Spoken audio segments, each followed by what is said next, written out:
ठीक है, अभी थोड़े से लोग रहते हैं आने, तो इतने बाकी लोग आते हैं, मैं फटाफट एक बार क्विक रिवीजन सिर्फ 2 मिनट में, अब तक हमने क्या पढ़ा फटाफट 2 मिनट पढ़ा देता हूँ, जिससे थोड़ा एक बार एक फ्लो सा बन जाए पढ़ने का। तो हमने पहले तो स्केलेटल सिस्टम देखा था। स्केलेटल सिस्टम तो ठीक है, कुछ ज़्यादा समझने का नहीं है, तो याद उसको देखने की जगह सीधा न्यूरल कंट्रोल देखते हैं। तो हमने कोऑर्डिनेशन की डेफिनेशन देखी थी कि process which two or more organs interact and complement the function of one another. तो न्यूरो सिस्टम फिर हमने देखा था कि सीएनएस और पीएनएस दो में डिवाइडेड है। CNS consists of the brain and the spinal cord and it is the site of information processing and control. PNS हमने देखा था somatic neuro system and autonomic neuro system. फिर autonomic neuro system sympathetic and parasympathetic. ठीक है। फिर हमने देखा कि अच्छा मेरे को यार याद दिलाना कि एएनएस एक बार मैं एनसीईआरटी में ढंग से नहीं दिया हुआ, तो मैं एएनएस एक बार बता दूंगा आप लोगों को इसके फंक्शंस। हाँ, न्यूरॉन न्यूरॉन था structural and functional unit of the neural system. फिर हमने न्यूरॉन देखा था कि मेनली ये हमने लिया था एक तरह से सेरिब्रल कॉर्टेक्स का न्यूरॉन, क्योंकि इसमें मल्टीपल डेंड्राइट्स है और सिंगल एक्सोन है। फिर हमने देखा था कि इम्पल्स कैसे नहीं, एक्सोन्स हमने देखा था कि माइलिनेटेड होते हैं, नॉन माइलिनेटेड होते हैं। फिर हमने generation and conduction of nerve impulse देखा था कि कैसे नर्व इम्पल्स चलती है, कैसे sodium potassium ATPase pump resting membrane potential बना के रखता है, रेस्टिंग मेम्ब्रेन पोटेंशियल कितना होता है। फिर हमने देखा था कि एक्शन पोटेंशियल कैसे ट्रेवल करता है आगे। फिर हम लोग गए थे क्या बोलते हैं, हम लोगों ने देखा था transmission of impulse across the synapse. हमने दो तरह के साइनेप्स देखे थे कि इलेक्ट्रिकल साइनेप्स होते हैं, केमिकल साइनेप्स होते हैं। मोस्टली ह्यूमन सिस्टम में केमिकल साइनेप्स होते हैं, that is slower then electrical. फिर हमने सीएनएस देखा था। सीएनएस में हमने ब्रेन स्टार्ट किया था। ब्रेन की हमने 3 कवरिंग देखी थी, dura mater, actinoid and parameter. फिर हमने देखा था कि brain divided into fore brain, mid brain and hind brain. Fore brain में cerebrum, thalamus and hypothalamus. Mid brain and then hind brain में pons, cerebellum and medulla. Medulla कहाँ गायब हो गया, ये आ गया मेडुला। ठीक है। फिर हमने सेरिब्रल एक्विडक्ट की वजह से थोड़ी बहुत सीएसएफ की बातें की थी। फिर हमने फोर ब्रेन के अलग अलग कंपोनेंट के फंक्शंस देखे थे कि ब्रेन में ग्रे मैटर ऊपर होता है, वाइट मैटर इनसाइड होता है, और स्पाइनल कॉर्ड में उल्टा होता है। स्पाइनल कॉर्ड में वाइट मैटर ऊपर होता है, मतलब बाहर होता है, और ग्रे मैटर इनसाइड होता है। ठीक है। ग्रे मैटर क्या था, grey matter neuronal cell bodies इकट्ठी होती है तो ग्रेइश कलर देती है, तो इसलिए उसको ग्रे मैटर बोलते हैं। व्हाइट मैटर क्या था, माइलिनेटेड जो नर्व फाइबर होते हैं, माइलिन का कलर थोड़ा व्हाइटिश पेलिश व्हाइट सा होता है, तो इसलिए व्हाइट मैटर बोल देते हैं उसको। फिर हमने लिम्बिक सिस्टम देखा था। फिर हमने मिड ब्रेन देखा था। हाइंड ब्रेन में हमने बात की थी पॉन्स, सेरिबेलम एंड मेडुला की। मेडुला मैंने बोला था कि और फिर मैंने ब्रेन स्टेम बताया था कि मिड ब्रेन, पॉन्स और मेडुला को मिला के बोलते हैं ब्रेन स्टेम। ब्रेन स्टेम क्या है, जो लिविंग फंक्शंस हैं, कि जो सेंट्रल टू लिविंग है, रेस्पिरेशन मतलब ब्रीदिंग या फिर कार्डियोवास्कुलर जो भी फंक्शंस है, उसको ब्रेन स्टेम मेंटेन रखती है, मेनली मेडुला ऑब्लोंगाटा। ठीक है। चलो एक बार देख लें कि सारे बच्चे आ गए, फिर हम स्टार्ट करते हैं। हाँ जी, चलिए एक सेकेंड। ठीक है, अब हम करते हैं स्टार्ट किससे, reflex action and reflex arc से। रिफ्लेक्स का क्या मतलब है, आपने सुना होगा कभी किसी को बोलते हुए कि इसके रिफ्लेक्स बहुत अच्छे हैं, जैसे एथलीट्स होते हैं मोस्टली, भाई उनके रिफ्लेक्सेस हम बोलते हैं काफी अच्छे हैं। रिफ्लेक्स होता है कि बिना कॉन्शियस थॉट के आप कोई चीज कर रहे हो, कि आपका नर्वस सिस्टम कॉन्शियसली आप नहीं कर रहे, नर्वस सिस्टम अपने आप कर रहा है, उसको रिफ्लेक्स बोलते हैं। कि किसी का हाथ कभी अगर गर्म चीज पे पड़ गया या किसी पॉइंटेड चीज पे पड़ गया, तो एकदम आप इनवॉलंटरी अपना हाथ पीछे खींच लेते हो ना, इससे पहले कि आप सोचो कि ये गर्म है मेरे को हाथ हटाना चाहिए, अपने आप हाथ पीछे आ जाता है। तो रिफ्लेक्स का फायदा क्या है, रिफ्लेक्स का फायदा यही है कि जो हमारा रिएक्शन टाइम होता है वो कम हो जाता है। रिएक्शन टाइम कम हो जाता है। अब इमेजिन करो आप, अब तो चलो हम अपने घरों की सेफ्टी में रहते हैं, बट आज से 5 to 10,000 पहले का टाइम इमेजिन करो जब सब लोग जंगल वगैरह में रहते थे। अब सोचो आप जंगल में खाना लेने जा रहे हो, आपने एक स्नेक देखा कि सामने स्नेक आ रहा है, आप यहाँ से मशरूम्स उठा रहे हो। तो अगर आपने एकदम क्या बोलते हैं, आपने स्नेक को टच कर लिया, मानो वो थोड़ा रेप्टाइल होता तो कोल्ड फील होगा आपको, तो आप एकदम हाइट डालोगे ना कि कुछ आपने अलग सी चीज छू ली है जो नहीं टच करनी चाहिए थी। लेकिन अगर आप कॉन्शियसली सोचते कि ये क्या है, मैंने क्या टच किया, इस पे हटाना चाहिए नहीं हटाना, इतनी देर में तो आपको स्नेक बाइट कर जाता और मर जाते। तो इसलिए नेचर ने क्या इवॉल्व किया, नेचर ने रिफ्लेक्स एक्शन इन्वॉल्व किया कि इवॉल्व किया कि आपको कॉन्शियसली ना सोचना पड़े कुछ भी, और अनकॉन्शियसली आप सब कुछ कर लो, ठीक है। अनकॉन्शियस नहीं बोलना चाहिए, उसका मतलब तो ये होता है कि होश चला गया, ठीक है, तो मतलब बेसिकली इनवॉलंटरी हो गया। चलो, तो रिफ्लेक्स एक्शन क्या है? इनवॉलंटरी एक्शन है। It comprises of at least one afferent neuron, जिसको हम रिसेप्टर बोल देते हैं, एंड वन एफरेंट न्यूरॉन, जिसको हम इफेक्टर या एक्साइटर बोल देते हैं। And they are arranged in series. जो मैं ये सेंटेंसेस लिख रहा हूँ ना एनसीईआरटी से उठा के, वो मैं इसलिए लिख रहा हूँ क्योंकि क्वेश्चंस में क्या होगा कि बस हल्का सा चेंज कर देंगे इसको, कि सीरीज की जगह पैरेलल कर देंगे या कुछ भी चेंज करके, और फिर वो स्टेटमेंट आ जाएगी। आपको लगा कि हाँ एनसीईआरटी की लाइन है बिल्कुल ठीक है, लेकिन एक वर्ड चेंज हुआ पड़ा होगा, तो आपको ध्यान देना है, पूरी लाइन अच्छे से आपको याद होनी चाहिए कहाँ क्या चेंज किया है, ठीक है। अब हम एक रिफ्लेक्स के लिए नी जर्क रिफ्लेक्स होता है जो, उसको यूज करते हैं, ठीक है, रिफ्लेक्स समझाने के लिए। नी जर्क आप खुद भी कर सकते हो अपने ऊपर, और आप जब एमबीबीएस में आओगे तब बहुत सारे पेशेंट्स पे आप किया करो, किसी का भी नर्वस सिस्टम एग्जामिनेशन करनी होगी ना, तो आपको रिफ्लेक्स देखने पड़ेंगे। तो अगर आपको खुद का नी जर्क देखना है, आपको क्या करना है कि किसी चेयर पे या किसी उस पे बेड पे बैठो, कि आपका फुट है जो, वो टच ना कर रहा हो किसी चीज को, कि ग्राउंड से थोड़ा अबव हो और आराम से रेस्टिंग हो, कि लटक रहा हो। तो जो आपकी पटेला है ना, आप फील करो अभी कि आपके नी कैप में हार्ड सी चीज होगी एक, वो पटेलर बोन है। उस पटेला के जस्ट एक टेंडन जा रहा होता है पटेला के जस्ट नीचे, जो हमारा ये मसल है, क्वाड्रिसेप्स है ये मसल, लिख लो क्वाड्रिसेप्स, क्योंकि इसके 4 हेड होते हैं, तो क्वाड्रिसेप्स। इसका जो टेंडन जा रहा होता है, ये जहां जाके टिबिया पे अटैच होता है, ये थोड़ा लंबा टेंडन होता है, ये सबक्यूटेनियस होता है, स्किन के जस्ट नीचे होता है। अगर आप इसको हिट करोगे ना एकदम, तो इनवॉलेंटरीली आपका जो नी है वो थोड़ा पीछे चला जाएगा। इस रिएक्शन को नी जक रिफ्लेक्स बोलते हैं, ठीक है। अगर आपको करना है तो आप क्लास के बाद आराम से किसी पे, अपने पेरेंट्स पे या किसी सिबलिंग पे ट्राई कर सकते हो। बहुत इंटरेस्टिंग सा होता है। आप अगर उनको बोलोगे कि अब इसको रोक के रखो, आपको नहीं करना, वो फिर भी करते रहेंगे, इनवॉलंटरी होता है। अब इसका रिएक्शन, इसका वो क्या होता है, पूरा आर्क क्या है, रिफ्लेक्स आर्क क्या है? जब हम इसको हिट करते हैं, हमने स्टिमुलस दिया, स्टिमुलस हिट होने के बाद जो नर्व है, जो एफरेंट नर्व है, जो यहाँ का सारा सेंसेशन है जो स्पाइनल कॉर्ड तक ले जा रही है। स्पाइनल कॉर्ड में जो डोर्सल रूट गैंग्लियन है, वहां से जाता है डोर्सल रूट गैंग्लियन। गैंग्लियन मैंने बोला था कि सेल बॉडी की कलेक्शन को गैंग्लियन बोलते हैं। तो डोर्सल मतलब कि ये बैक की तरफ होगा, तो ये वेंट्रल होता है। तो डोर्सल रूट गैंग्लियन में जाएगा, वहां से स्पाइनल कॉर्ड में जाएगा। स्पाइनल कॉर्ड का ये ग्रे एरिया क्या है, ये सॉरी व्हाइट एरिया क्या है, व्हाइट मैटर, ये सारे एक्सोन्स हैं। और न्यूरॉन्स कहाँ है, ग्रे मैटर में है। तो वो डोर्सल रूट गैंग्लियन के थ्रू ग्रे मैटर में जाएगा, वहां पे एक इंटर न्यूरॉन करके होता है। तो वो इंटर न्यूरॉन के थ्रू भी जा सकता है, या वो डायरेक्ट भी जा सकता है। मतलब कुछ रिफ्लेक्स होते हैं जिसमें एक इंटर न्यूरॉन, एक न्यूरॉन होता है, वो यूज होता है। कुछ रिफ्लेक्स होते हैं जिसमें सीधा सेंसरी न्यूरॉन और मोटर न्यूरॉन इकट्ठे लगे होते हैं। तो दोनों तरह के रिफ्लेक्स होते हैं। तो वहां से वो जाएगा, फिर जो स्पाइनल कॉर्ड फिर कमांड भेजेगी कि आपको फुट जो है वो वापस पीछे लाना है। वो डिफरेंट पाथवे के थ्रू कमांड भेजेगी, और जो ये वाला मसल है आपका, जो हैमस्ट्रिंग मसल्स होते हैं, जो इस सेक्शन को पीछे की आपके लेग को पीछे खींचते हैं, वो उसको कमांड देगी और ये मसल कॉन्ट्रैक्ट करेगा, और ये आपकी लेग बहुत पीछे, एकदम पीछे जाएगी। और ये बहुत फास्ट होता है, क्योंकि अब इसमें कॉन्शियस थॉट्स नहीं है, तो within few milliseconds, मतलब बहुत मिली सेकेंड्स के अंदर ये सब हो जाता है।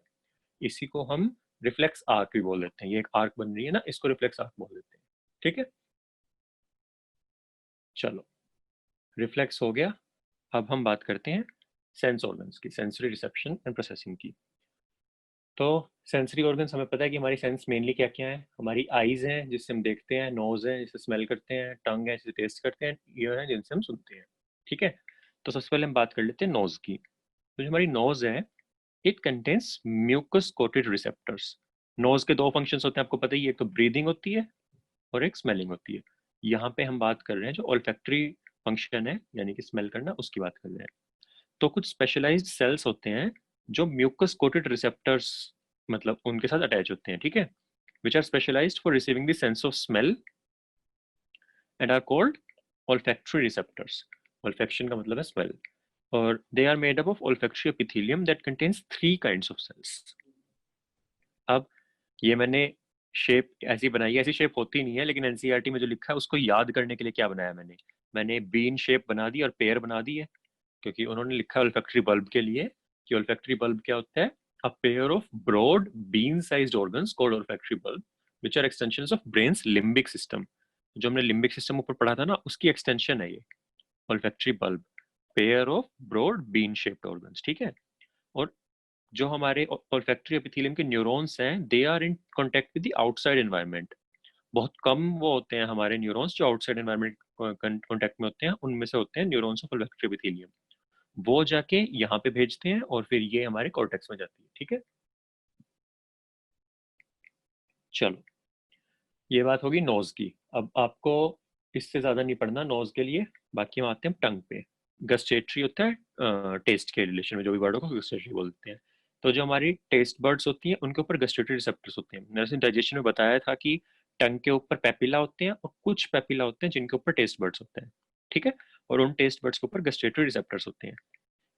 जो हमारा गस्टेशन और ऑल्फैक्शन है ना, वो बहुत ही क्लोजली इंटरलिंक्ड है। मतलब सेम उनकी वो होती है, सिमिलर फंक्शनल होता है, सिमिलर फंक्शंस होते हैं और इंटररिलेटेड होते हैं आपस में।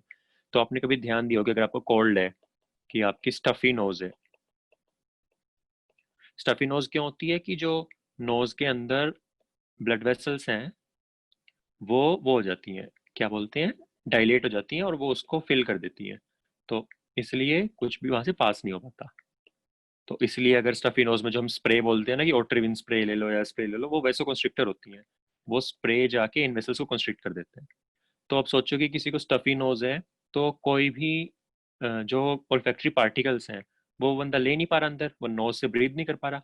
यहाँ पे जो रिसेप्टर्स हैं उनके पास वो आएगा ही नहीं, तो उसको स्मेल नहीं आएगी।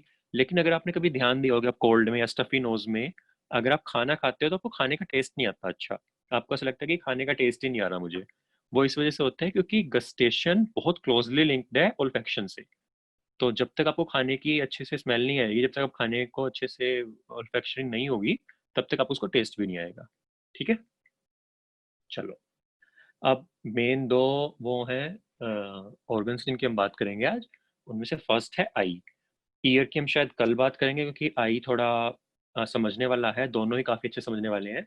और कल जो चैप्टर हम करने वाले हैं केमिकल कंट्रोल एंड कोऑर्डिनेशन, उसमें कुछ भी समझने वाला नहीं है, ज्यादा रटने वाला है, याद करने वाला है। तो हम लोग कल करेंगे उसकी बात, ठीक है। तो अभी हम बात करते हैं आई की। तो वी हैव पेयर्ड आईज, पता ही है, दो आंखें होती हैं which are located in the orbits. Orbits क्या है? सॉकेट्स ऑफ स्कल है, ठीक है।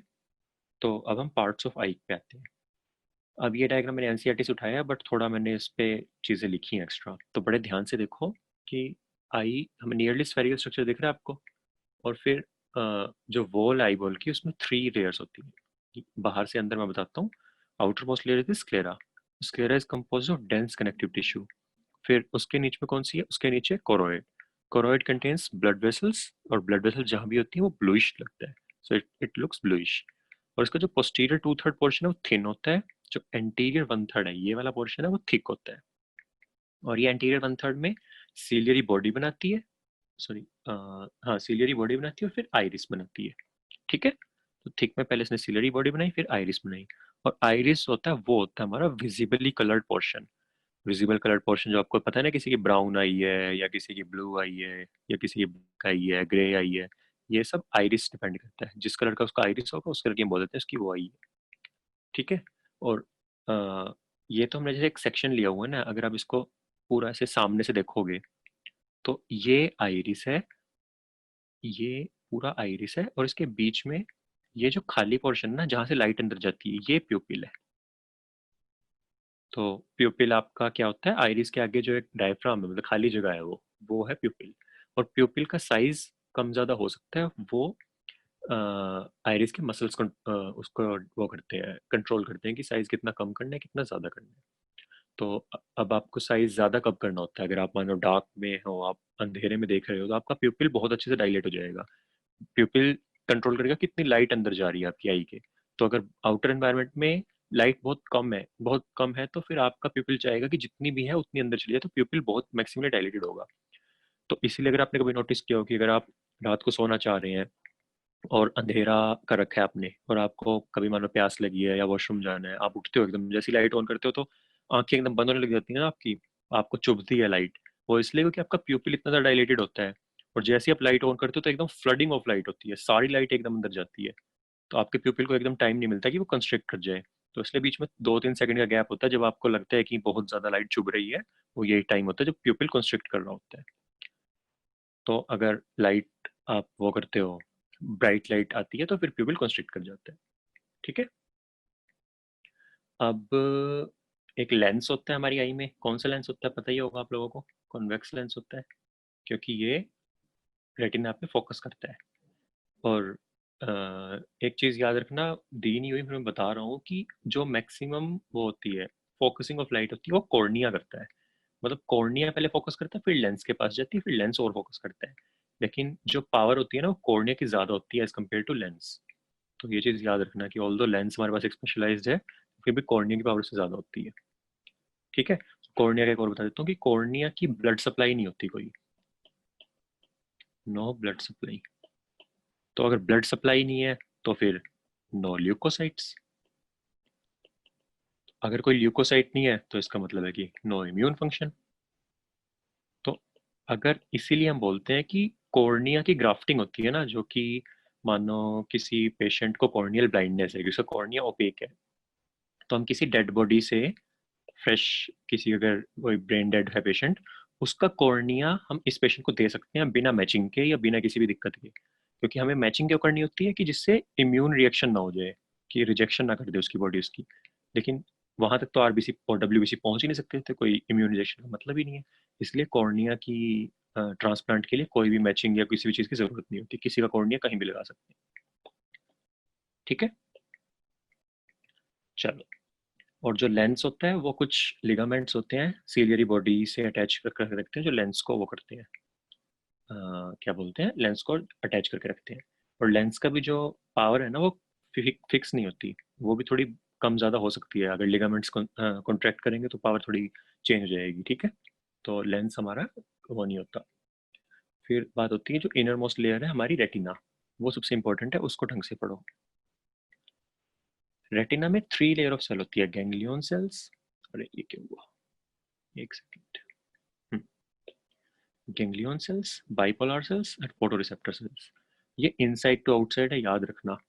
फोटोरिसेप्टर सेल्स सबसे आउटसाइड है और इनसाइड सबसे गैंग्लियन सेल्स है। ठीक है। तो हमारे जो फोटोरिसेप्टर सेल्स होते हैं वो होते हैं दो तरीके के, रोड्स एंड कॉन्स। मैंने इसको कैसे याद किया था, कंफ्यूजन है तो C is for con, C for colour. तो कॉन्स होते हैं वो कलर विजन के लिए होते हैं, और जो रोड्स होते हैं वो हमारी जो ब्लैक एंड वाइट विजन होती है, ट्वाइलाइट विजन होती है, उसके लिए होते हैं हमारे रोड्स, और कलर विजन के लिए होते हैं हमारे कॉन्स। जो डे लाइट में, ब्राइट डे लाइट में जो आप देखते हो वो हमारी कॉन्स होते हैं। याद कर लेना, डे लाइट विजन को हम फोटोपिक विजन बोलते हैं और ट्वाइलाइट विजन को हम स्कोटोपिक विजन बोलते हैं। ठीक है। अब रोड्स की बात करते हैं। Rods contain a purplish red protein called the rhodopsin और द विजुअल पर्पल। ठीक है। Which contains a derivative of vitamin, इसको रेटिनल बोलते हैं, रेटिनल डिहाइड बोल देते हैं। तो ये होता है हमारा रोड्स के अंदर। अब बारी आती है कॉन्स की। कॉन्स होते हैं 3 टाइप के। रेड, जो रिस्पॉन्ड करते हैं अलग अलग वेवलेंथ को। तो हमें पता है कि हमारे पास 3 कलर्स होते हैं, रेड लाइट के लिए, ग्रीन लाइट के लिए, ब्लू लाइट के लिए। तो आपके पास सिर्फ इन 3 कलर के कॉन्स होंगे, लेकिन आपको कलर तो बाकी भी दिखते हैं ना। आप वायलेट भी देख सकते हो, आप ग्रे भी देख सकते हो, या आप पर्पल भी देख, पर्पल तो हो गया, चलो ऑरेंज देख सकते हो। वो कैसे होगा कि जब इस, मानो ऑरेंज की स्पेसिफिक वेवलेंथ है, जब वो वेवलेंथ आके रेटिना में टकराएगी ना, तो वो रेड वाले रिसेप्टर्स को किसी, मतलब किसी कुछ परसेंट तक एक्टिवेट कर देगी, ग्रीन वाले को कुछ परसेंट तक करेगी, और ब्लू वाले को कुछ स्पेसिफिक परसेंट करेगी। तो इनका जो कॉम्बिनेशन होता है वो हमें परसेप्शन देता है कि ये ऑरेंज कलर है। और अगर ये तीनों इक्वल अमाउंट में वो हो, स्टिमुलेट हो, तो फिर हमें सेंसेशन ऑफ व्हाइट लाइट मिलती है कि ये व्हाइट लाइट आ रही है। ठीक है। दोबारा बता देता हूँ मैं कि रिसेप्टर्स हमारे पास सिर्फ 3 कलर के हैं, रेड रिसेप्ट रेड कलर के लिए, ग्रीन लाइट के लिए और ब्लू लाइट के लिए। लेकिन बाकी कलर्स के लिए इन तीनों का अलग अलग अमाउंट में कॉम्बिनेशन होता है, जिसकी वजह से हमें सेंसेशन ऑफ डिफरेंट कलर्स आती है। फिर एक कलर ब्लाइंडनेस भी होती है, जिसका सबसे कॉमन होती है red green colour blindness. Mostly boys में होती है, गर्ल्स में काफ़ी रेयर होती है। अगले साल, अगर सॉरी 12th की जो मैं बायो कराऊंगा तो उसमें आएगा जेनेटिक्स वाला चैप्टर, उसमें बताऊंगा मैं इसके बारे में। अभी बस थोड़ा सा बता रहा हूँ क्योंकि कौन सा पढ़ा रहा हूँ मैं। तो रेड ग्रीन कलर ब्लाइंडनेस होती है एक चीज़। ठीक है। उसमें बंदे को रेड और ग्रीन कलर में डिफ्रेंशिएट करना काफ़ी मुश्किल होता है। तो आप में से अभी तो शायद किसी ने बनवाया ना हो, 18 ईयर के नहीं हुए होंगे, बट कभी कोई लाइसेंस बनवाने जाएगा तो वो एक स्पेशल चार्ट होता है, इशिहारा चार्ट बोलते हैं जिसको, वो चार्ट दिखाते हैं आप लोगों को ये देखने के लिए आपके अंदर रेड ग्रीन कलर ब्लाइंडनेस तो नहीं है, क्योंकि अगर रेड ग्रीन कलर ब्लाइंडनेस है तो ड्राइविंग डेंजरस होगी ना, कि रेड लाइट और ग्रीन लाइट में डिफरेंशिएट नहीं कर पाएगा बंदा। तो इसलिए वो लोग आपकी, इसीलिए आपकी कलर ब्लाइंडनेस को चेक करते हैं वो। चलो, अब बात करते हैं ब्लाइंड स्पॉट की। ब्लाइंड स्पॉट क्या होता है? ब्लाइंड स्पॉट होता है ये है ब्लाइंड स्पॉट, कि जहाँ पे ऑप्टिक नर्व बाहर जा रही है और ब्लड वेसल्स अंदर आ रही है, इस जगह पे कोई भी फोटो रिसेप्टर नहीं होते। मतलब कि यहाँ पे कोई फोटो रिसेप्टर्स नहीं है, तो कोई भी लाइट अगर यहाँ आके टकराएगी तो आपको वो इमेज नहीं दिखेगी, ऑल्दो उसकी इमेज नहीं, वो उसकी इमेज आपको दिखेगी नहीं, क्योंकि यहाँ पे कोई फोटो रिसेप्टर नहीं है। लेकिन ऐसा तो नहीं होता कि आप अगर अभी वहां आपको जो भी दिख रहा है, आपको ऐसा तो कुछ नहीं लग रहा ना कि कुछ मिस कर रहे हो आप। आपको अपना ब्लाइंड स्पॉट तो नहीं पता। वो इसलिए होता है क्योंकि आपका ब्रेन बहुत स्मार्ट है। आपका ब्रेन क्या करता है कि वो आसपास के हिंट्स लेके कि आसपास की वो क्या है, और वो इमेज पूरी कर देता है। तो ऑल्दो इमेज पूरी बनी नहीं है, लेकिन फिर भी आपको पूरा दिख रहा है, क्योंकि आपका ब्रेन बहुत स्मार्टली हिंट्स लेके उसको फिल कर देता है। तो इसके बहुत अच्छे ना वीडियोस हैं यूट्यूब पे, अगर कभी फ्री हो, कभी मन ना हो पढ़ने का, तो देखना कभी कि how to check my blind spot, check for my blind spot. तो आपको वीडियोस दिखाएंगे, मतलब आपको एक स्टार दिखेगा जो स्टार है वहां पे, लेकिन एक स्पेसिफिक एंगल पे जब आप देखोगे तो आपको स्टार गायब हो जाएगा। आपका ब्रेन क्या करेगा, जो व्हाइट बैकग्राउंड है उससे इसको मर्ज कर देगा। तो देखना बड़ा इंटरेस्टिंग लगेगा वो। तो ह्यूमंस में होता है ब्लाइंड स्पॉट, लेकिन कई एनिमल्स होते हैं जिनमें नहीं होता। ठीक है, तो ब्लाइंड स्पॉट की बात हो गई है। हाँ, अब ब्लाइंड स्पॉट के मीडियल और स्लाइटली अबव, मैंने बताया था मीडियल का क्या मतलब होता है, कि ये दो आई बॉल हैं, तो जो टुवर्ड्स सेंट्रल, टुवर्ड्स नोज होगा, यानी towards mid line to body होगा, मीडियल होगा। तो ब्लाइंड स्पॉट के थोड़ा सा मीडियल और थोड़ा सा अबव, थोड़ा मीडियल थोड़ा अबव एक पोर्शन होता है जिसको हम बोलते हैं, कहाँ गया, अच्छा नहीं, ये मैं थोड़ा कंफ्यूज कर रहा हूँ, सॉरी सॉरी। हाँ, ये भी मैं ब्लाइंड स्पॉट की ही बात करूँ कि ब्लाइंड स्पॉट कहाँ पे होता है। ब्लाइंड स्पॉट होता है medial and slightly above the posterior pole of the eyeball. ठीक है, ये ब्लाइंड स्पॉट की बात हो रही थी, और यहाँ पे वाटर रिसेप्टर एब्सेंट होती है। मैं जिसकी पहले बात कर रहा था वो था मैक्यूला ल्यूटिया। ये होता है posterior pole of the eye lateral to the blind spot, कि यहाँ ब्लाइंड स्पॉट है तो इसके थोड़ा लेटरल होगा ये, इसको बोलते हैं मैक्यूला ल्यूटिया। और इसका सेंट्रल पिट होता है जिसको फोविया बोलते हैं, वो थिंड आउट पोर्शन होता है, जहाँ पे जो कॉन्स होते हैं, कॉन्स कलर्ड विजन, वो बहुत डेंसली पैक्ड होते हैं। तो यहाँ पे है वो फोविया, ये देखो इन्होंने, दिख रहा है आपको कि इन्होंने रेटिना को बड़ा थिन करके दिखाया हुआ है यहाँ पे, कि थिन आउट पोर्शन है। और ये जो पोर्शन है यहाँ पे विजुअल एक्विटी आपकी मैक्सिमम होती है, सबसे क्लियर विजन फोबिया पे दिखती है। तो जो इमेज फोबिया पे बनती है वो सबसे ज्यादा क्लियर होती है। अभी आप जो पढ़ रहे हो, आपको जो अपनी फोन स्क्रीन पे दिख रहा होगा, वो सारी इमेज फोबिया पे बनती है। ठीक है, तो विजुअल एक्विटी और रेजोल्यूशन बोलते हैं इसको, इज द ग्रेटेस्ट हियर। चलो, अब बात कर लेते हैं हम मैकेनिज्म ऑफ विजन की। मैकेनिज्म ऑफ विजन क्या है, कि जो आपकी लाइट रेज हैं वो आएंगी पैरेलल, मोस्टली लाइट रेज जो पैरेलल आ रही हैं वो आपकी कॉर्निया और आपका लेंस मिला के उनको कन्वर्ज कर देगा, कन्वर्ज करके वो यहाँ पे जो आपका फोविया है, रेटिना है फोविया, वहाँ पे उसको क्या कहते हैं, फोकस कर देगा। अब आप में से काफी लोग स्पेक्स लगाते होंगे मेरी तरह, तो उनमें क्या होता है कि उनकी जो कन्वर्जिंग पावर है ना वो थोड़ी ज्यादा हो जाती है। आपने शायद फिजिक्स में पढ़ा होगा, पता नहीं पढ़ा है नहीं पढ़ा है।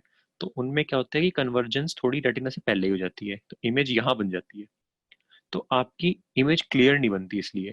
तो वहां पे हम क्या करते हैं कि थोड़ी कन्वर्जिंग पावर कम करने के लिए हम थोड़ा एक कॉनकेव लेंस लगा देते हैं बाहर। जो हमारे चश्मों में लेंस है ना वो कॉनकेव है, वो लाइट को थोड़ा पहले डाइवर्ज करता है, फिर लाइट कन्वर्ज होती है, तो फिर लाइट कन्वर्ज होके फोविया भी बनती है। ठीक है, और इसका बिल्कुल उल्टा होता है, जो हमारे पेरेंट्स हैं या फिर उनसे ऊपर वाली जनरेशन है, उनको पास का देखने में दिक्कत होती है, क्योंकि उनका क्या होता है कि उनकी कन्वर्जिंग पावर थोड़ी कम हो जाती है। तो जो उनकी लाइट आ रही है वो थोड़ी पीछे बनती है जाके इमेज। तो हमको इस चीज को थोड़ा सप्लीमेंट करना है, तो हम एक कॉन्वेक्स लेंस बाहर से लगा देते हैं, तो वो थोड़ी सी लाइट पहले कन्वर्ज कर देगा, और फिर बाकी कन्वर्जन यहाँ हो जाएगी। तो जो लाइट इमेज है वो यहाँ की बन जाएगी। ठीक है, तो हम लोग लगाते हैं कॉनकेव लेंस, वो लोग लगाते हैं कॉन्वेक्स लेंस। ठीक है, इसको बोल देते हैं हम मायोपिया, हम लोगों को मायोपिया है, इसको बोल देते हैं हम, क्या बोलते हैं इसको, हेट्रो क्या था यार, मैं भूल गया, नाम ही भूल गया मैं, कैसे हो गया। चलो मैं बता दूंगा आपको, याद नहीं आ रहा मेरे को। ठीक है, चलो हाँ, तो हम मैकेनिज्म ऑफ विजन देख रहे थे। मैकेनिज्म ऑफ विजन में क्या होता है कि जो लाइट की वेवलेंथ, एक स्पेसिफिक जो विजिबल कलर की वेवलेंथ होती है, जब वो टकराती है लाइट से, हाँ वो टकराती है जब आई पे, जब रेटिना पे आती है, तो आपको पता है कि किसी भी इलेक्ट्रोमैग्नेटिक रे में कोई एनर्जी होती है ना, पढ़ा हुआ हमने। तो उसकी जो एनर्जी होगी वो क्या करेगी कि रेटिनल को ऑप्सिन से हटा देगी, जो हमने रेटिनल डिहाइड पढ़ा था ना ऊपर, विटामिन ए का जो डेरिवेटिव है, उसको डिसोसिएट कर देगी ऑप्सिन से। और डिसोसिएट होते ही ऑप्सिन के अंदर कुछ स्ट्रक्चरल चेंजेस आ जाते हैं, कि मानो ये एक साथ जुड़े हुए थे दोनों, और लाइट ने आके इसको अलग कर दिया, ये अलग हो गया, और जो ऑप्सिन है उसका स्ट्रक्चर थोड़ा चेंज हो गया। ठीक है, ये स्ट्रक्चरल चेंज होते ही मेम्ब्रेन परमेबिलिटी चेंज हो जाएगी। मेम्ब्रेन परमेबिलिटी चेंज होती है, आपको पता ही है क्या होगा कि एक्शन पोटेंशियल कैसे जनरेट होता है, हमने ऊपर पढ़ा था ना। तो जनरेशन ऑफ पोटेंशियल डिफरेंस होगा, उसकी वजह से जनरेशन ऑफ एक्शन पोटेंशियल होगा, कहाँ पे, in the ganglion cells through the bipolar cells. ठीक है, फिर जो एक्शन पोटेंशियल होता है that is transmitted by the optic nerve to the visual cortex area of the brain. Optic nerve हमारी दो होती हैं जो ईच आई से वो लेके जाती हैं visual cortex of the area of the brain. वहां पे neural impulses are analysed and the image formed on the retina is recognised based on the earlier memory and experience. ये लाइन बहुत इंपॉर्टेंट है। ये लाइन इंपॉर्टेंट क्यों है? क्योंकि हम लोगों ने टीवी में क्या देखा है, किसी को बचपन से ब्लाइंडनेस है, उसको किसी ने आई डोनेट की, और उसका ऑपरेशन हुआ, डॉक्टर ने जैसी आंखों से पट्टी हटाई और उसने अपनी माँ को देख के बोला माँ, है ना। बहुत कॉमन सीन है तो, बट ऐसा नहीं होता, बहुत गलत है वो सीन। जब तक आपकी पूरी वो नहीं हुई है, कंडीशनिंग नहीं हुई है, आपने बचपन से कोई चीज देखी नहीं है, तब तक आपको पता ही नहीं चलेगा कि वो चीज है क्या। तो अगर कोई बचपन से ब्लाइंड बंदे को आई डोनेट की है ना, तो उसको सिर्फ बहुत ही विविड कलर्स और ऐसा लाइट्स अलग अलग दिखेंगी, उसको शेप्स नहीं दिखेंगी, उसको किसी का फेस नहीं दिखेगा। तो इसलिए अगर कोई बचपन से ब्लाइंड बंदा होता है तो उसको डोनेशन के बाद थोड़ा टाइम लग जाता है चीजें सीखने में। उसके ब्रेन को पता होना चाहिए ना कि ये कोई ह्यूमन फेस है। ठीक है, जब तक उसे यही नहीं पता कि ये ह्यूमन फेस है, वो कैसे बताएगा कि हाँ ये किसका फेस है। तो उसको सीखने के लिए थोड़ा टाइम लगता है, तो इसलिए अगर किसी ब्लाइंड बंदे को देते हैं हम तो टाइम लगता है। लेकिन हाँ, अगर किसी को ब्लाइंडनेस वो है, बाद में हुई है कि बचपन से उसने देखा है सब कुछ और बाद में ब्लाइंड हुआ, जब दोबारा उसको आई लगाएंगे तो उसको सीखना थोड़ा ईजी होगा, उसको काफी जल्दी दिख जाएगा सब। ठीक है, अब जो ईयर है हम लोग कल करेंगे यार, क्योंकि ईयर में काफी अच्छा और समझने का है। और अभी ऐसे करवाऊंगा तो आप पुराना वाला सब भूल जाओगे। तो इसलिए एक बार हम सारा रिवाइज कर लेंगे आई, और किसी को अगर डाउट है तो पहले डाउट पूछ लो, फिर मैं रिवाइज करा दूँ। हाँ, हाइपरमेट्रोपिया, हाँ यार हाइपरमेट्रोपिया कैसे भूल गया मैं। तो हाइपरमेट्रोपिया मैंने बता दिया। ठीक है, हाइपरमेट्रोपिया वो था कि जो पास की मतलब नियर विजन जो होती है वो ब्लर हो जाती है। सेरिबेलम ब्रेन स्टेम में होगा या नहीं, बिकॉज एनसीईआरटी में लिखा है mid brain and hind brain make brain, नहीं सेरिबेलम ब्रेन स्टेम में इंक्लूड नहीं करते यार। ये एनसीईआरटी में कहाँ लिखा है, मैंने तो नहीं देखा इसको। इन्होंने लिखा तो है three major regions make up the brain stem, mid brain, pons and medulla oblongata. ये कहाँ लिखा है कि सेरिबेलम भी है? पुरानी में है, ओके फिर पुरानी गलत होगी। बट अभी इन्होंने चेंज कर दिया है, क्योंकि सिर्फ वो होता है, तीन होते हैं, pons, midbrain, pons and medulla. ठीक है, सेरिबेलम नहीं इंक्लूड करते हैं। मोनोसाइनेप्टिक और पॉलीसाइनेप्टिक एग्जांपल्स बता दो। एग्जांपल्स मुझे ऐसे यार याद नहीं है और आपको जानने भी नहीं है, जो इसमें दिया हुआ है बस उसको देखना है। मोनोसाइनेप्टिक का मतलब है कि सिर्फ एक साइनेप्स बन रहा है, तो ऑब्वियस है कि जो मोनोसाइनेप्टिक है आपको जानना ये जरूरी है कि मोनोसाइनेप्टिक तेज होता है, फास्ट होता है, पॉलीसाइनेप्टिक धीरे होता है। ऑब्वियस है क्योंकि मोनोसाइनेप्टिक में सिर्फ एक बार केमिकल चेंज होगा। ठीक है, हाँ यार, एएनएस के बारे में बताने को बोल रहे थे, बताता हूँ एएनएस। हाँ, मोनोजाइगोटिक ट्विंस को डिफरेंशिएट कैसे करेंगे? अच्छा है, किसी ने पूछा था मुझसे क्वेश्चन। मोनोजाइगोटिक और डाइजाइगोटिक को डिफरेंस कैसे करेंगे, वैसे मैं जेनेटिक्स वाले चैप्टर में पढ़ाऊंगा, बट मोनोजाइगोटिक जो ट्विंस होंगे ना, आपको देखने ही चल जाएगा पता, नियरली सेम दिखेंगे आपको। बचपन में तो बिल्कुल ही सेम होते हैं, कि जिनको बोलते हैं ना कि जिनको देख के सब कंफ्यूज हो जाते हैं, वो मोनोजाइगोटिक ट्विन होते हैं, क्योंकि उनका जेनेटिक मटेरियल बिल्कुल सेम होता है। तो इस वजह से उनकी मॉर्फोलॉजी भी बिल्कुल सेम होती है। लेकिन जैसे जैसे थोड़े बड़े होते हैं तो थोड़े चेंजेस आ सकते हैं। और पॉली सॉरी डाइजाइगोटिक ट्विंस होते हैं वो बिल्कुल अलग होते हैं। जैसे आप में और आपके भाई बहन में जितना सिमिलरिटी है ना, सिर्फ उतनी ही सिमिलरिटी उनके बीच में होगी। वो चाहे सेक्स भी अलग हो सकता है, कि एक ट्विन मेल है एक ट्विन फीमेल है, बट मोनोजाइगोटिक ट्विंस का सेक्स हमेशा सेम होगा। ठीक है, जैसे ganglia is collection of cell body, वैसे नर्व ट्रैक्ट का फिजिकल मीनिंग क्या होता है? फिजिकल मीनिंग क्या होता है? जो नर्व जा रही है हमारी, जैसे हम किसी भी नर्व की बात करते हैं, वो नर्व कलेक्शन ऑफ एक्सॉन्स ही है। जैसे तो नर्व को मान लो baby, physical meaning of nerve tract, ठीक है। नी जर्क किसका एग्जांपल है? नी जर्क आई गेस मोनोसाइनेप्टिक का एग्जांपल है। मोनोसाइनेप्टिक का मतलब हुआ कि एक साइनेप्स हो रहा है सिर्फ, कि इफरेंट एफरेंट और इफरेंट न्यूरॉन में दोनों के बीच में एक ही साइनेप्स है सिर्फ, ठीक है, बीच में और कोई इंटर न्यूरॉन नहीं है। अगर इंटर न्यूरॉन हो गया तो पॉलीसाइनेप्टिक रिफ्लेक्स होगा, ठीक है। एएनएस बता रहा था मैं, हाँ एएनएस सुन लो आप लोग एक सेकंड। तो ऑटोनॉमिक नर्वस सिस्टम की बात कर रहे हैं हम।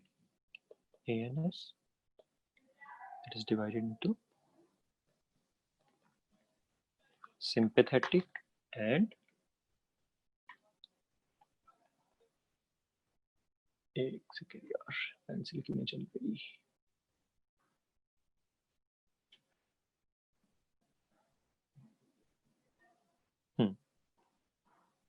पैरा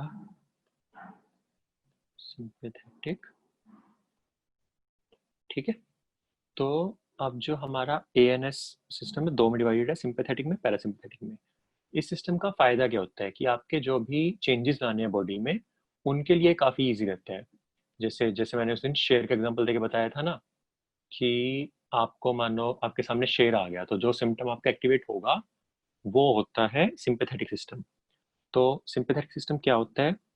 सिंपैथेटिक सिस्टम करेगा आपकी, हाँ, आपको क्या चाहिए? अगर आपके सामने शेर आ गया, आपको शेर से दौड़ना है, तो आपको जो आपके स्केलेटल मसल्स हैं उनमें एनर्जी चाहिए ना।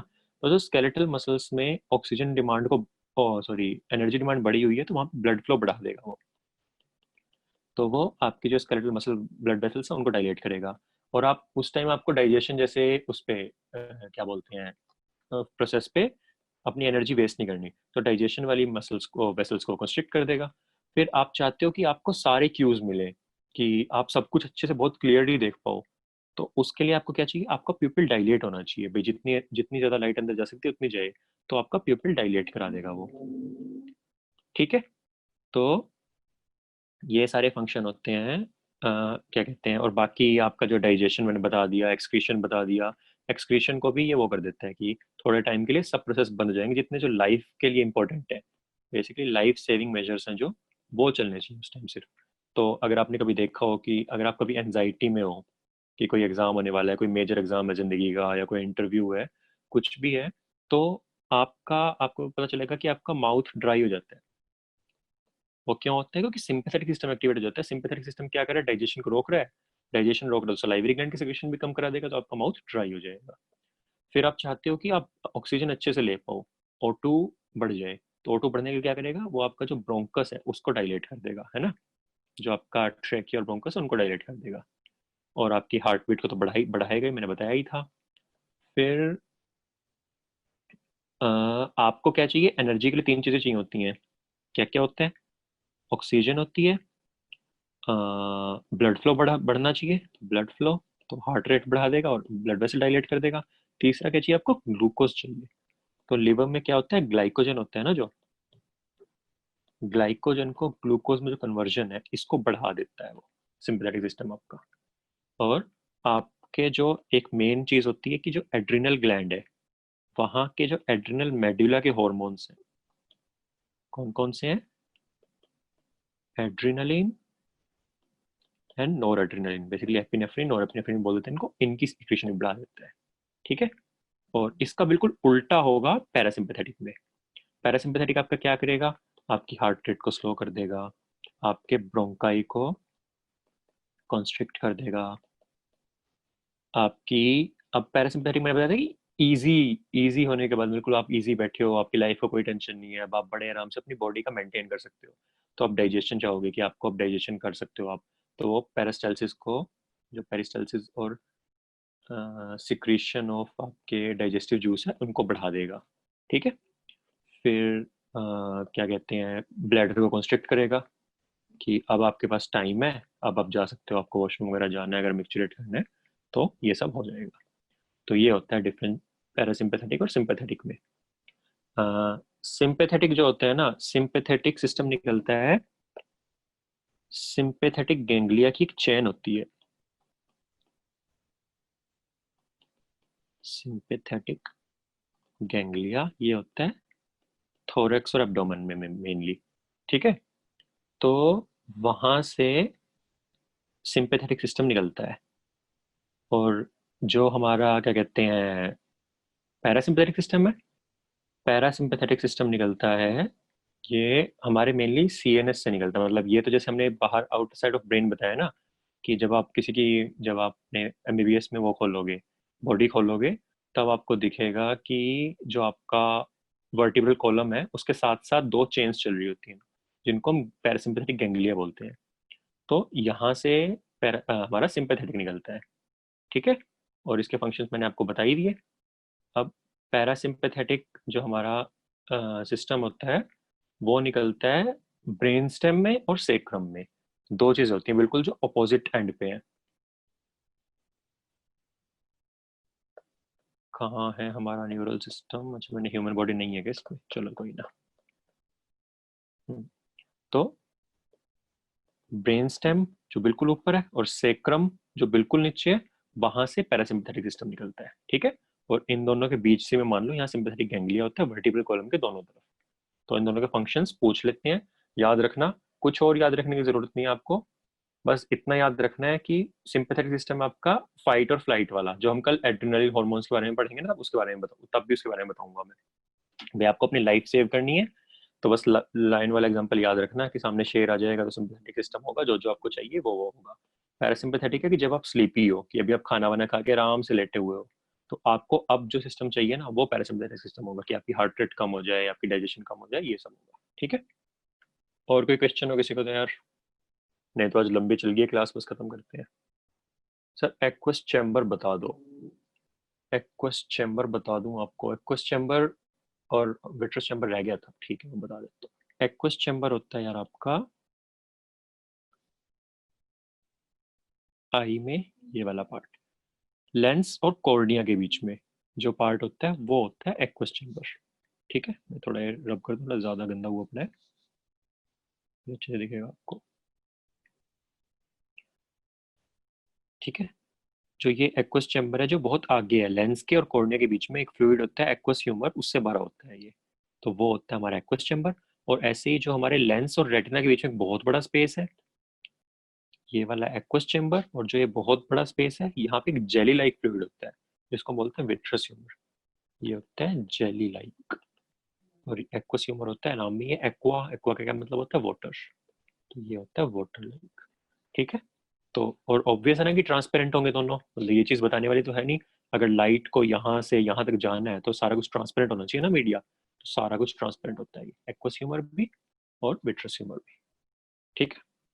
2019 के क्वेश्चंस दिखा दो। मैं इस चैप्टर के डालने, अभी मैंने क्योंकि खत्म नहीं हुआ ना चैप्टर, तो मैंने ईयर के बाद दिखाऊंगा मैं आपको, और मैं मसल वाले चैप्टर के डालने भूल गया था, तो मैं कल आपको दोनों चैप्टर से कर दूंगा, ठीक है। तीनों चैप्टर से कल वाले दिखा दूंगा मैं आपको, ठीक है। चलो फिर यार, अब सो जाओ, काफी लंबा हो गया, गुड नाइट। कल हम शायद 2 घंटे की रखेंगे, उसके बाद हम शायद परसों 3 घंटे की रख सकते हैं दोबारा, ठीक है। चलो, गुड नाइट, बाय।